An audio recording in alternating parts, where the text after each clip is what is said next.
Welcome everyone to the Side Draft Podcast. And in this week of NASCAR, we went to Kansas Motor Speedway, in which was an elimination race in the playoffs. And we started off the weekend by Joey Logano winning the pole with Kevin Harvick on his outside. And Kyle Larson, who wrecked in practice or hit the wall, he would have to start from the rear for going to a backup car. And his teammate McMurray would also start from the rear for blowing the engine in practice. So not a very good practice for Chip Ganassi so far. Not at all. It's an elimination race. 4 drivers facing elimination. All are in a most likely must-win situation, but we didn't really see that. Blaney came close by not winning. Brad and Larson were fairly off of the point to get in, but Bowman was far away, so he was definitely in a must-win situation. Yeah, I believe they said Blaney's probably a must-win situation, but he almost pointed his way in. He ran really great. So stage 1 started off. Joe Logano jumps off to a good lead. Slow on the track was the 19. Didn't really see nothing out of him the rest of the day. I don't know what issues happened there. So maybe a concern in the Toyota camp for races to come.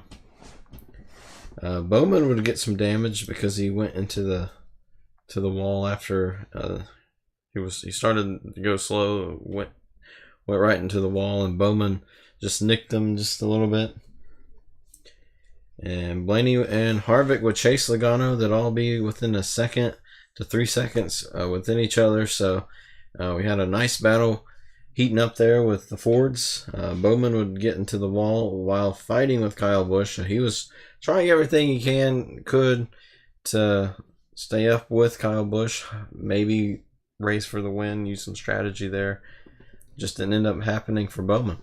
Yeah, I believe right here at this point in the race, Joey Logano and Harvick and Blaney is really the class of the field. They just took off. Pit stops started with 43 to go. Ross Chastain would get into the wall. He'd go to the garage, and they said a lot of debris was out there, and you know, NASCAR didn't call a caution. It was like right in the middle of the. Oh, y'all be fine. Y'all be fine. You're the best in the field. You know, you can keep going. Bubba Wallace would blow a tire, and William Byron would blow an engine. So a lot of issues there, but William Byron blowing the engine would cause a caution, and he lost a lot of fluid out there, a lot of oil on pit road, and it took a little while to fix that up. Yes, unfortunate for that team because it's Hendrick motors, and they usually don't blow that often. But you never know if he might have hit some kind of debris on the track. And then Blaney would win the race off pit road. Almirola in second. Stenhouse would stay out. They was trying to do some strategy there. Blaney, Almirola on back, took 2 tires. Had like Logano and Harvick on 4. Logano and Harvick would catch Blaney, and Logano would win the stage. And that's it was a good effort for Blaney. He did a lot better on 2 tires than what a lot of the other ones did. They just kind of drifted back, but Blaney he kind of maintained a little bit. Stage 2, Logano and Harvick would lead off pit road, and Harvick would pass Blaney for second after the restart. You know, if you get on the inside line, it's like it just takes a long time for you to get going, but Harvick would eventually get around Blaney again for P2. Then he would catch Logano, trying to find some sort of way around him. Blaney would come up and catch Harvick after finding a new line. It just really worked for him. Then he went on to go try to fight Logano. Pit stops would start with 40 to go. Truex was the first one down. He was facing elimination with Blaney running so good, and he wasn't running that well. And so he was... Yeah, I believe all day he was running below the cutoff. And Blaney, he was staying up there about in between 2 and 6 points. So pit stops would start with 40 to go. Like I said, Harvick would beat Logano off pit road. He would assume the lead, would have the pit road penalty for the 10 and the 41. And the 10 raced his way into the next round last week by winning the race at Talladega.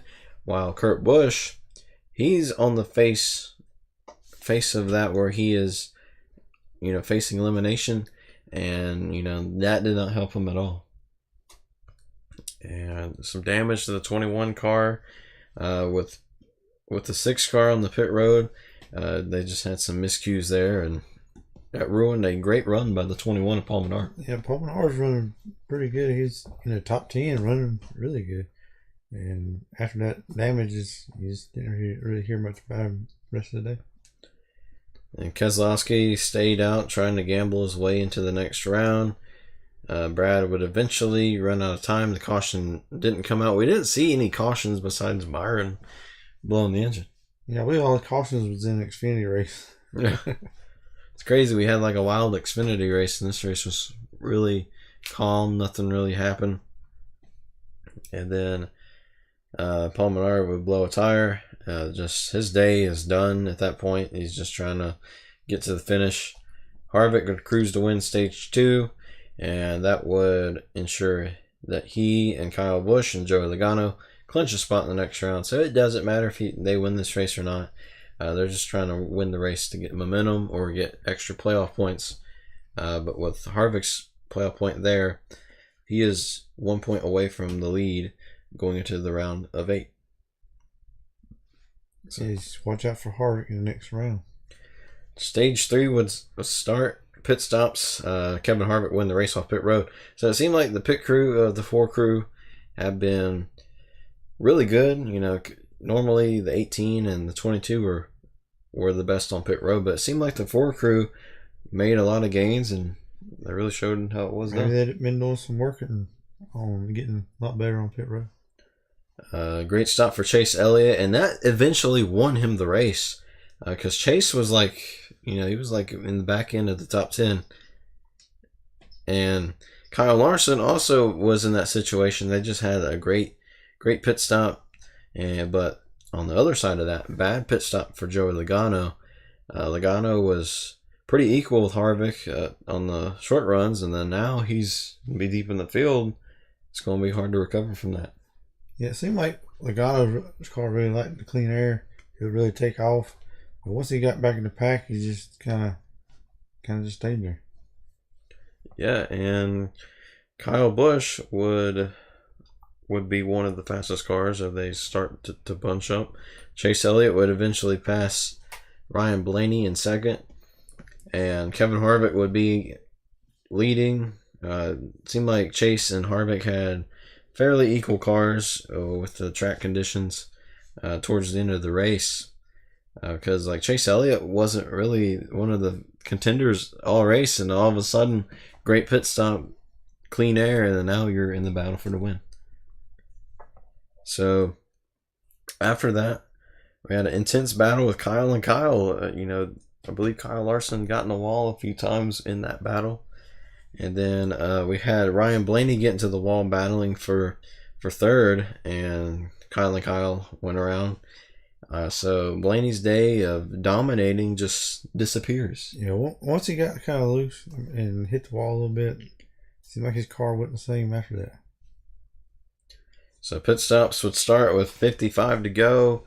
Harvick would lead them down pit road, but unfortunately for that pit crew, the pit crew did awesome, but the driver was speeding on pit road, and that's something you don't want to do. But for him, he's locked in to the next round, just looking for that momentum to win the race, and not going to happen today. Yeah, especially don't want to be speeding on the very last stop of the race. That's your money stop, and he would have to come back and serve his penalty. So Chase Elliott, he won Dover, and how he won Dover is because Kevin Harvick had a pit road issue. So Chase Elliott is saying every time Harvick has these issues, I'm going to capitalize, and that's what won Chase this race. Yeah, I mean, the cars is like they're pretty equal.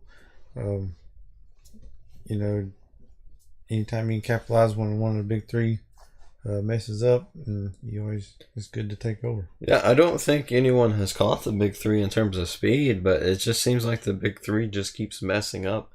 Like at Las Vegas, Truex was unbeatable, but some restarts costed him the win. Brad Keselowski went on to win that race. Richmond, Kyle Busch ended up winning. Kevin Harvick second. And then at the Roval, Truex came so close to winning that race. Got in that issue with Jimmy Johnson. Ryan Blaney wins. At Dover, Kevin Harvick was going to win the race, and then had issues on pit road.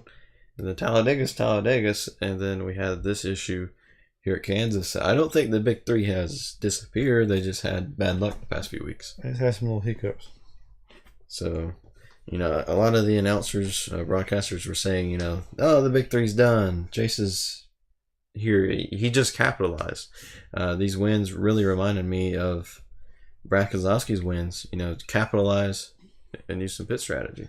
Yeah, that Truex, he hadn't really done a whole lot and showed up in the last few races. So. Yeah, I think it's really going to come down to Kevin Harvick and Kyle Busch at Homestead. And then if they have any sort of issues, someone else will capitalize. Maybe Chase will be there. I don't know. Maybe. So I think that's what Chase is really looking to be, is being a guy that can be in third position while Kyle and Harvick have issues at Homestead. So I think it's the battle he's going for. Yeah, especially with Brad not continuing to the next round. That takes a lot of pressure off of the big three, because Brad, a lot of times he shows up out of nowhere. So Chase is really turning it around for Hendrick. They've now lost 2 to 3 that was in the playoffs, and Chevy only has one more. And Chevy's only hope at winning this championship is Chase. Then you have Toyota, who has only Kyle and Truex.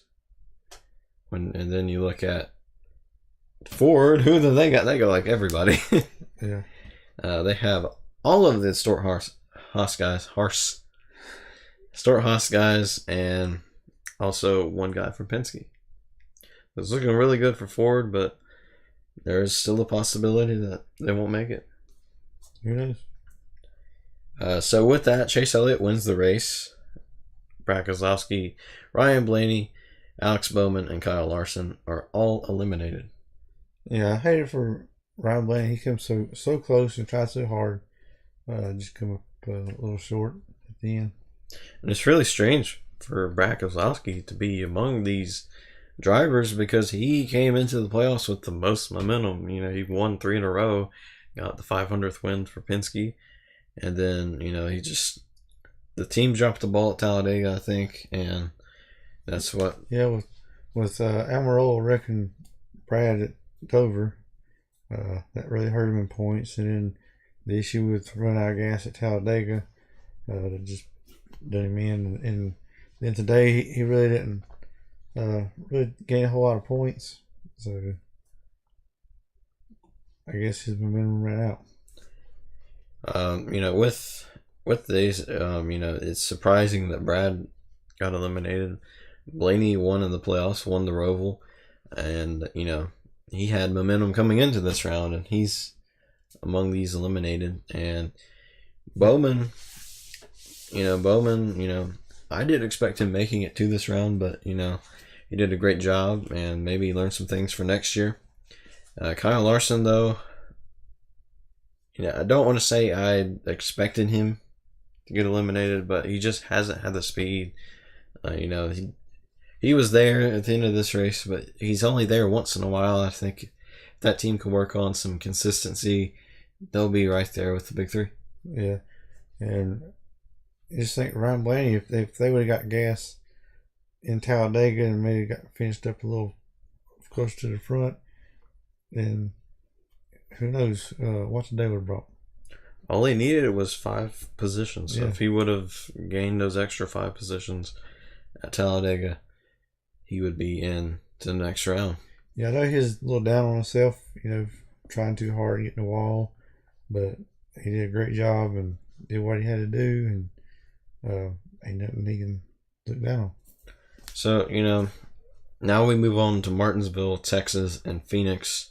We're going to crown a champion in about 4 weeks. The year is coming very close to ending. what can the 2 and the 12 and the 42 and the 88 all do at Martinsville in the next coming races? What can they do to prepare themselves for next year? Just go out there and win the races. I believe they can. We got 4 more races to go. They can win another race, and then they get the other competition thing. And I'm glad they was out of this championship. So, I think Brad Keselowski and Blaney could go to Martinsville and win that race and play spoiler for people. It's like, you're not getting into Homestead just yet. You got to beat me at Texas. You got to beat me at Phoenix. So, I think this next round, I don't think we're going to see much issues of the big 3 like we saw so far. I think they've been just trying to play it safe and not have any huge issues. I mean, they've had minor issues, but I think that they're going to bring their A game for these final 3 races before Homestead. But with that, Martinsville is next week. Who are you going with winning that race? I think as it gets closer to the championship, and I believe the playoff drivers are going to have some trouble at Martinsville. And I'm going with the non-playoff driver. And like you said, I'm going with Brad Keselowski. It's a very good pick because he won there not too long ago. I believe he won there last year in the spring. He's got a lot of talent in racing Martinsville. And that American flag may fly once again in 2018. That'd be cool to see again. As for me and my pick, I'm going with the 41 Kurt Busch. I think he has a strong feeling towards this race. I believe he said once he wants to tear it down, make it a swimming pool or something like that. But I think he'll go in there and show some of that Stewart-Haas dominance and win the race. Yeah, because years ago he was always good at Bristol, and he's pretty good at the short tracks, and that program's come along. I do expect Ford to be dominant all throughout Martinsville because we saw how good they were at Talladega and Dover. I think they've really caught on to tracks like this. I mean, we saw them in the spring. Clint Boyer won that race. Kevin Harvick, who normally struggles there, finished 5th. So that may be a good ode to them winning Martinsville. Yeah, and Chase, I think he runs pretty good there too. So. Yeah, so, Chase came so close. He's looking for redemption and win number 4. So look out for Chase Elliott to claim a victory and go on to Miami, race for a championship. He is on momentum. He's done 1, 2 in the last 3. So with that, we're going to predict who will be the championship 4. And I'm going to let you go first. Well, I definitely got to say Kevin Harvick, Kyle Busch, and I believe it will be Joey Logano and Chase Elliott. That's a very, very good pick. I said that Kurt Busch should win Martinsville, so I have to automatically put him in there as number 1. And I think Kevin Harvick's going to be very difficult to beat at Texas and Phoenix. So he's going to be the second spot in there. Then, of course, Kyle Busch is not going to get eliminated. He's going to be really tough to beat at Martinsville as well. He's going to be tough to beat at Texas and Phoenix. So I think he's going to be in there as well. And then as for my last pick, Joey Logano. He's shown some great speed, and I think he'll make his way in there. That's good. So thank you all for watching. We'll see you next time. And this has been Side Draft on Kansas.